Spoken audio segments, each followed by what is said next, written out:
Reinventing Portraiture tonight looks to photographers who challenge the existing paradigm of creating photographic portraits and how they spin that medium on its head to create something fresh. So first up is going to be Julia Fullerton-Batten.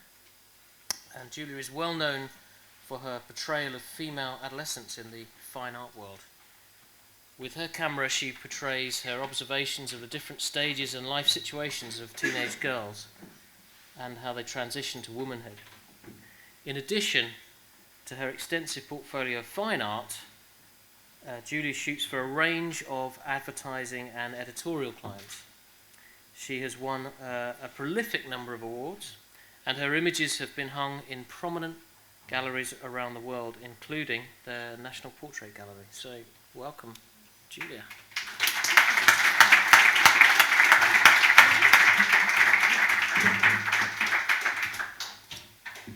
Hello. If anybody wants to interrupt me at any time, feel free to do so and ask any questions. I might not see you because the lights are so bright, so just shout. Okay. So the first photographer I ever met was my father. He wasn't actually a photographer, but a professional photographer, but he did it as a hobby. And he had one particular passion, which was to photograph women. And more women, or even the same woman, and another woman. And we just left, I was born in Germany, and we just left Germany and moved to the States.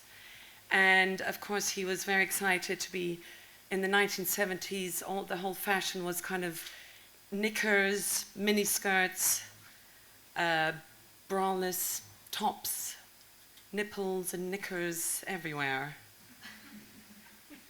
He had his own darkroom at home, and I remember him developing his prints and being fascinated by his photography.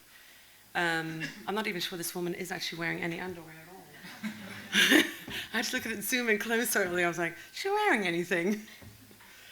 And he's the reason why I started getting into photography. I was just fascinated that you can just take a picture within a split second, take it home, process, well, those days, process it. It was much more of a procedure than it is now. And then come out of the darkroom with some beautiful photography. Well, I like them anyway. And he still takes photographs now and enjoys it very much. Still of women? Still what? Does he still take photographs of women? He does, actually. He lived in China for 3 years, and his subject was Chinese women. In fact, he's 75 years old, and he was dating a 22 Chinese woman, so he took a lot of photographs of her as well. This wasn't meant to be my speech. Stop asking me questions.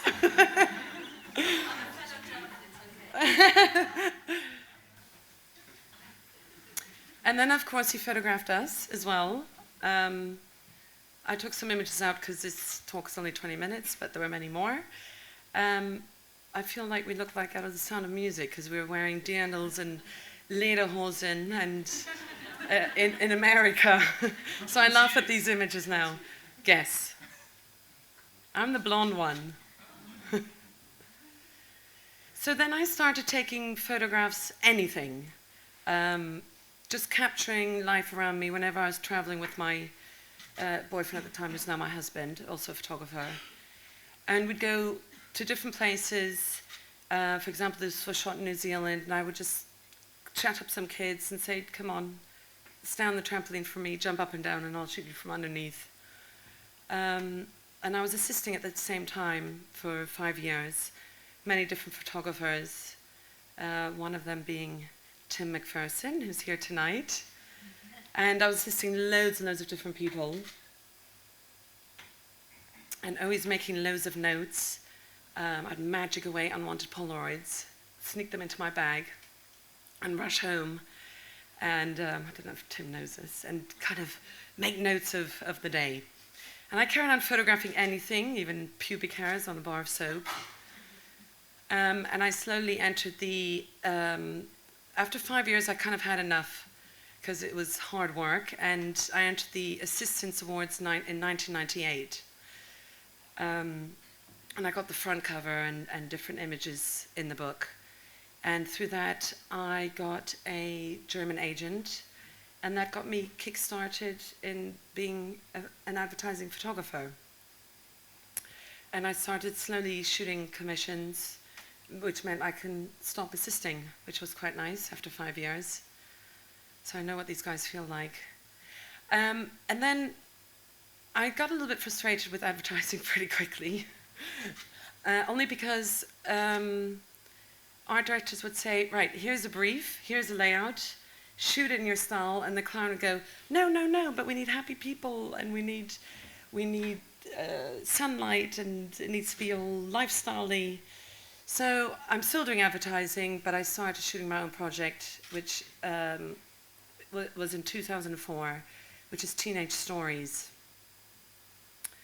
And a lot of my projects, or this one in particular, relates to my life and my own childhood, of things that I used to do when I was younger, of how I used to feel when I was that adolescent teenager, going a little bit through a difficult time growing up, because sometimes you can be very self-aware of yourself and feel uncomfortable as you're getting taller, and you kind of can sometimes feel like a fish out of water. I grew tall very quickly at one point, and I was a whole head taller than other girls and felt very uncomfortable about it, whereas I wish I was taller now.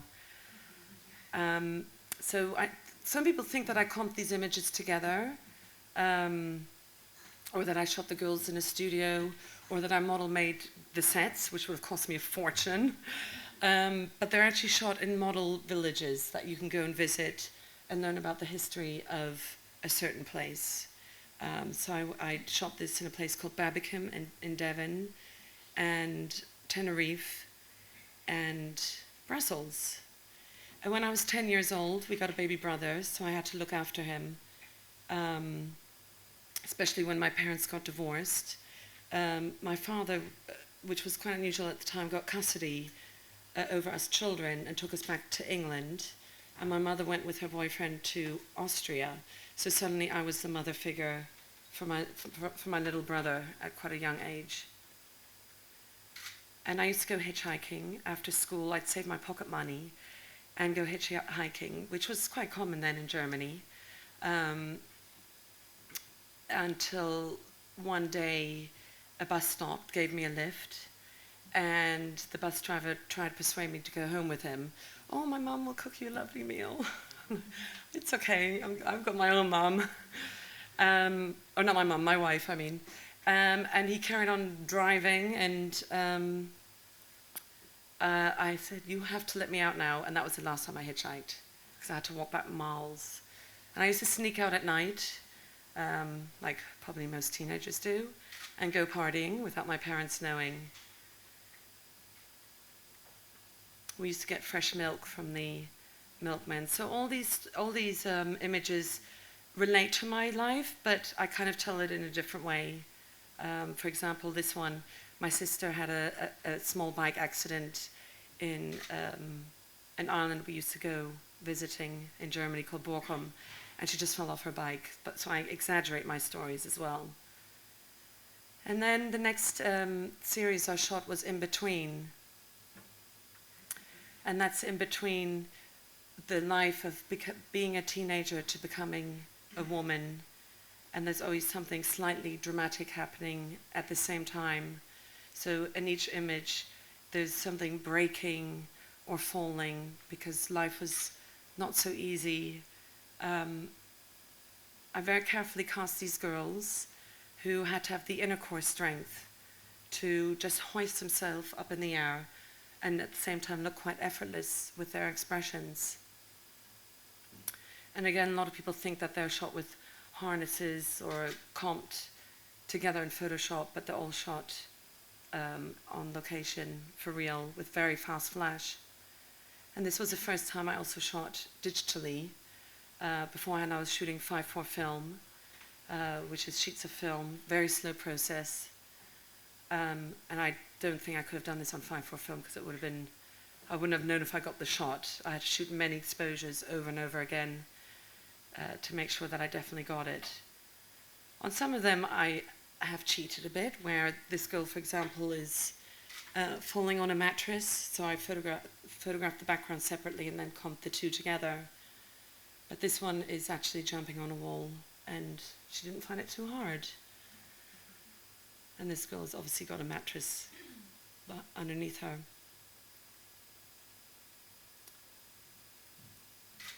After this, it felt like, what do I tell now? After, slightly growing up with my family, and then the transition becoming into woman was introducing boys. The awkwardness between boys and girls when they're together. I remember boys would just arrive at my house unannounced, cycling around the house and just waiting to be invited in. And when they were invited in, we would just sit there and not talk to each other, not know what to say to each other. And my mum used to call me, if it was dinner time, my mum would call me, and the guys would kind of have to wait downstairs. And I'd be quite relieved, but actually a bit irritated at the same time.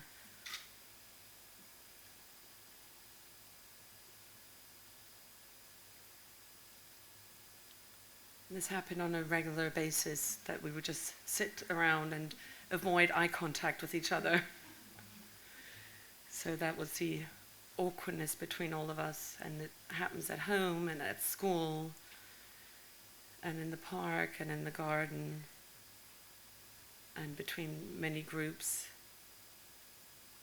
And all these teenagers are, none of them have modeled before.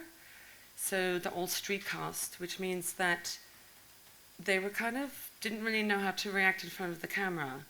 So they had that awkwardness about them anyway, which was what I was after. And they kept on saying, "What do you want me to do?" I said, "Just do what you're doing, you look great." Some obviously needed more staging, but most of them were uncomfortable in their environment, which is what I was trying to portray. Mothers and daughters is a relationship that I had with my mother had with her mother, my sisters had with our mother. For example, my mother would, when she got married, she was pregnant, and she wasn't too happy that she was pregnant at that time. She was only 23, and of course at that time you have to get married. What else are you going to do? You've got a baby now.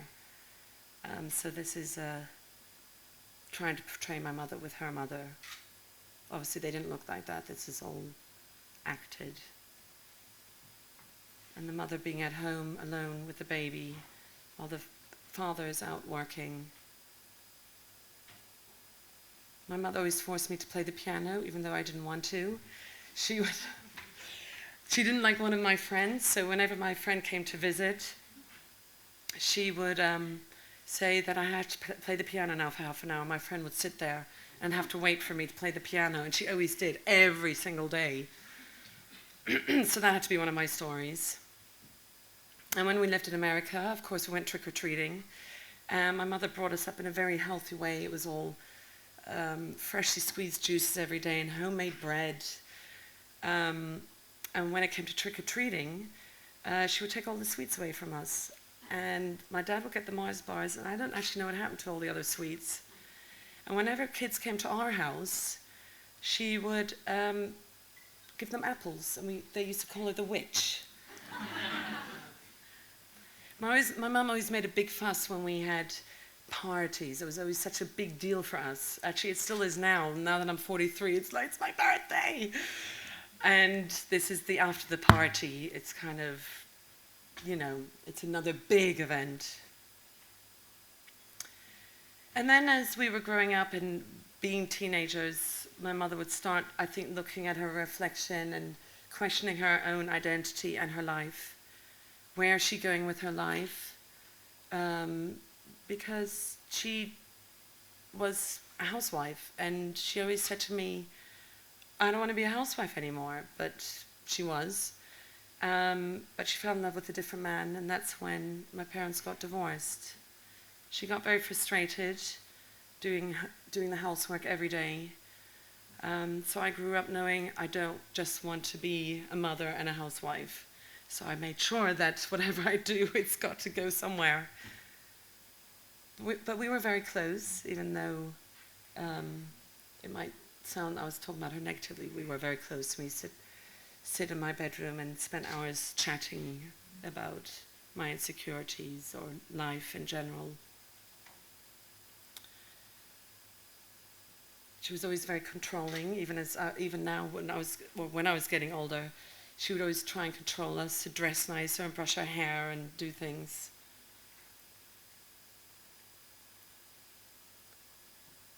And this was the first time I also photographed people in their own homes. So we took over their whole house. Whereas beforehand, I would hire locations. It was much easier because you pay whatever you pay, and you know you've got control over the whole place because you've paid for it. But actually, even though you're shooting perhaps one part of the room, all of you have probably been on shoots before, you're taking over much more because in one room you've got to do hair and makeup, the other room you've got to have a stylist, the next room you've got to get power from different sources, so the whole house is being turned upside down. I was a little bit worried that one of the families might just say, "I've had enough, you have to leave now. You're turning my whole house upside down," but actually everybody was very happy. Can I ask a question? Yeah. Are any of these couples of women real mother and daughter? All of them are real mothers and daughters. So I would cast either the mother or the daughter and then meet the mother or the daughter, and then that was important to me that they had a relationship. Even though I'm not telling their story, I'm telling more my story. But I wanted to keep it as real as possible by having real people and also in their own real homes as well. Yeah? So just before you were showing off mother and daughters that didn't touch at all, and now you're showing a sequence of when they're sort of tactile holding hands. What's the reason for that? These are different parts of the life. So on most of them, I'm the daughter, and then the other woman's the mother. For this one, for example, which happens now very often because I'm very close to my mother, we often say goodbye, and it's always a big thing to say goodbye to each other, even now, because she lives in Germany, and she would come and visit every so often, and it's always a big thing to say goodbye. We're very close. I actually have a story for every single image, but because I'm showing about 5, 6, 7 projects, I'm probably rushing through it a bit because I've got a certain amount of time to talk. But if you have any questions afterwards, we can go through it. So this is now my mother being a little bit older. She doesn't quite look that old. And me looking back at her, having said goodbye to her, and she's now alone by herself. This one, for example, is when I was a teenager, and we already weren't living together, and we'd look through the old photo albums, how life used to be,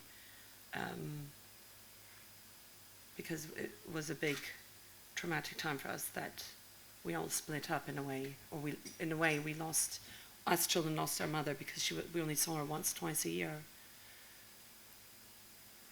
Then I wanted to do something very different and not do anything that relates to my life anymore. And I was inspired by 18th century paintings to photograph people in the nude, large people in the nude. I was very intrigued by their body shapes and the interesting curves they have. And again, I did a big call out, who wants to be photographed? And I didn't think that many people would come forward, but we had over 500 applicants, and I had to narrow it down to about 30 people, which I then saw at home. And of course, I had to see them in the flesh. None of them had been photographed in the nude before. And I found that once they took off all their clothes, they just opened up completely about their lives. There's something about shedding your clothes. You just kind of want to talk about everything. For example, one woman, not this one in particular, I won't point out which one, doesn't like being naked in front of her partner, even though they've been together for 5 years. But I was very intrigued that she didn't like to be photographed in front of a professional photographer. but she just thought it was a one-time experience and she wanted to go for it. So on the shoot we had many assistants and all the people wandering around naked. And that's when I brought back my 5.4 camera and I thought, I'll just do a little test. Digital versus film, what's better?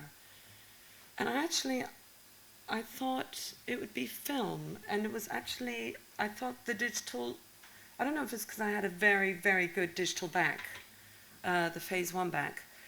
I thought it'd be very contrasty and look very digital, but it didn't. So in the end, I ended up printing the images that were digitally shot and gave them a slight film feel to them by making them slightly softer, but I didn't actually have to do very much at all.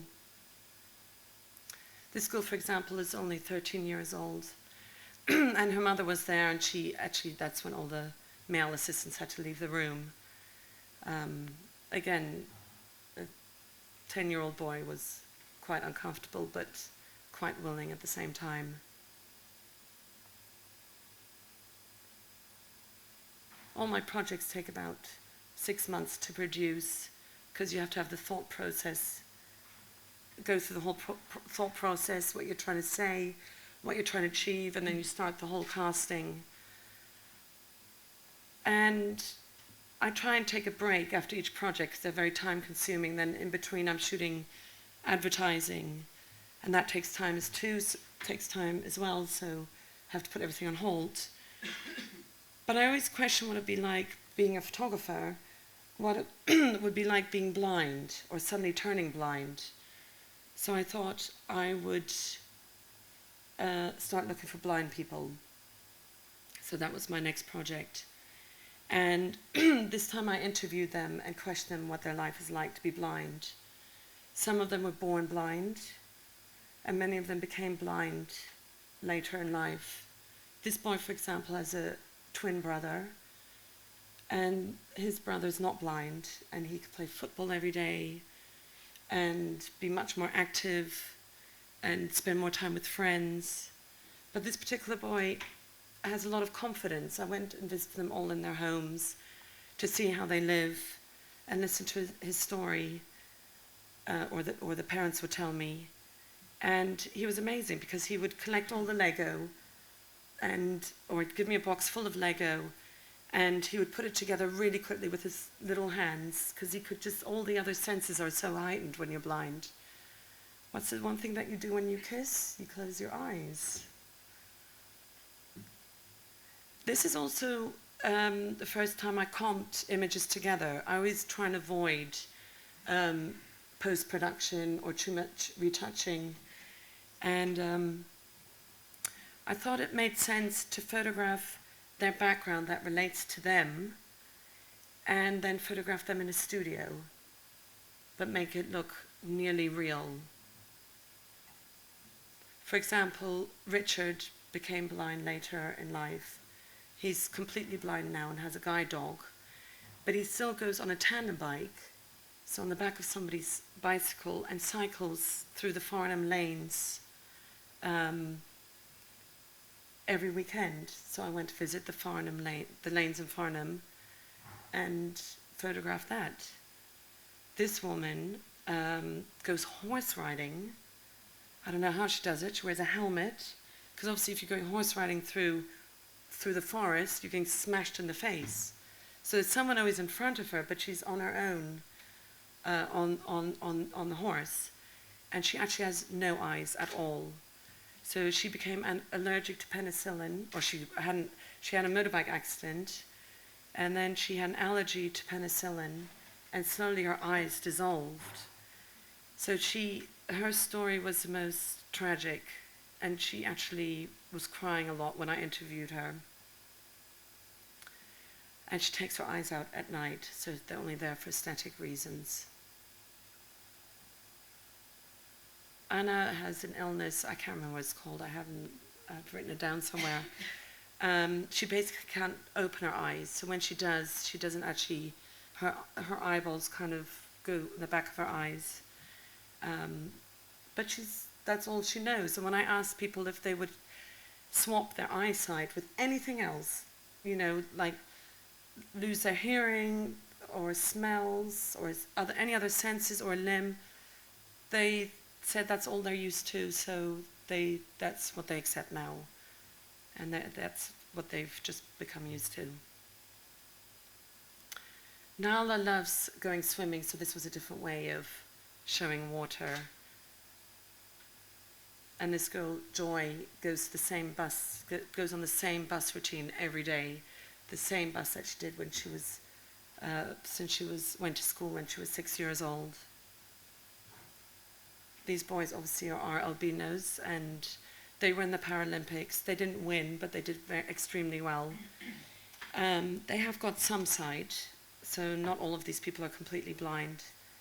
And they love going scuba diving because their skin is, obviously being albinos, can burn very quickly. And when they go very deep underwater, they don't burn. So they love the sense of going scuba diving.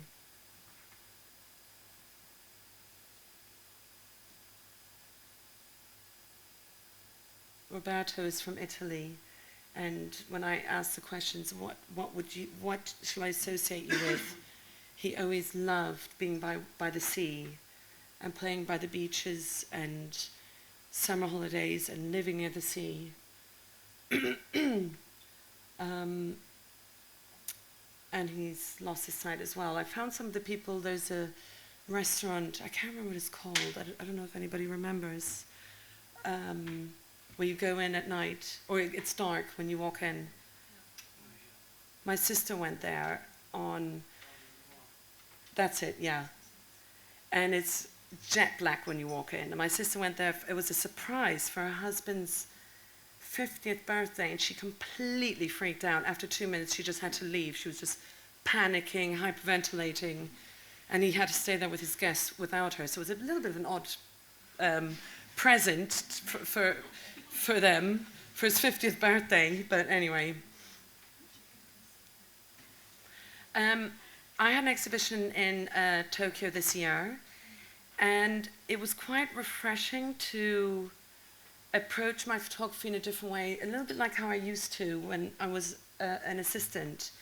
And that was just wandering the streets, but this time with a translator and an assistant from London, with a suitcase full of photographic lighting.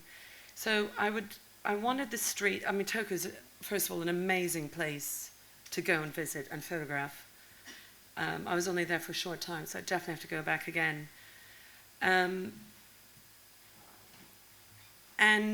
the way I did it was I would just see something, set up the camera, set up some lights, and then approach anybody I liked the look of on the street and ask them to stand in for me. And this is probably a little bit harder in Europe, especially with children. But everybody was very willing in Tokyo. And of course, they all go to print afterwards.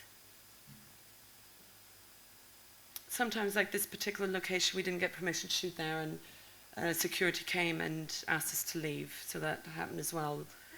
I wasn't too sure how much I can blag it going around and just photographing anywhere I wanted to, especially a supermarket.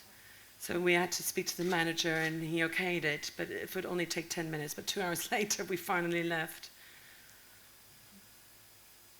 And then I was recently in Korea, which again is a very fascinating place.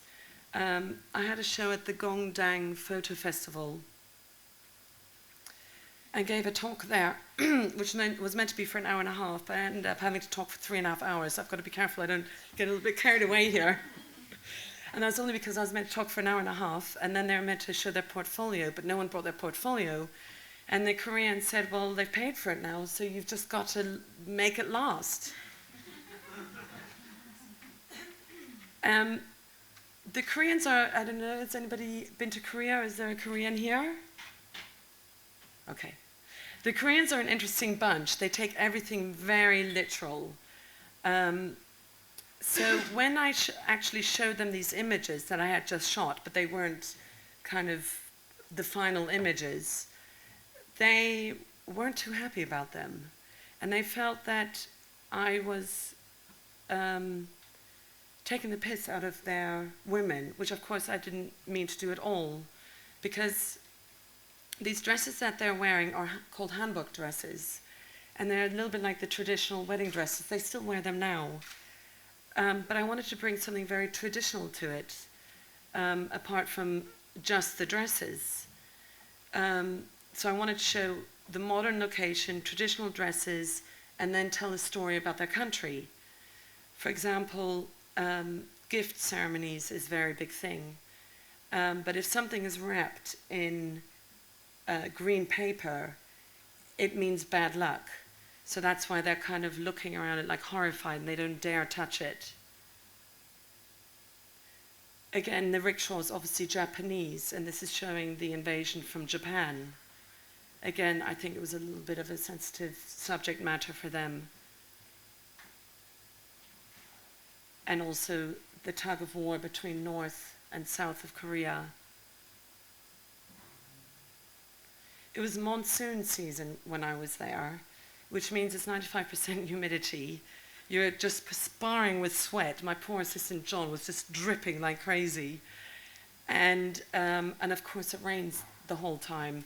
So we always had to wait in between rain and whenever we can go to shoots, and setting things up, again in locations that we hadn't had permission. And then I was lucky on some occasions where the light was just right. They're very beautiful girls, and it's a very interesting culture. So I don't really do much portraiture, even though this event today is about portraiture. So I'm ending up with some portraits.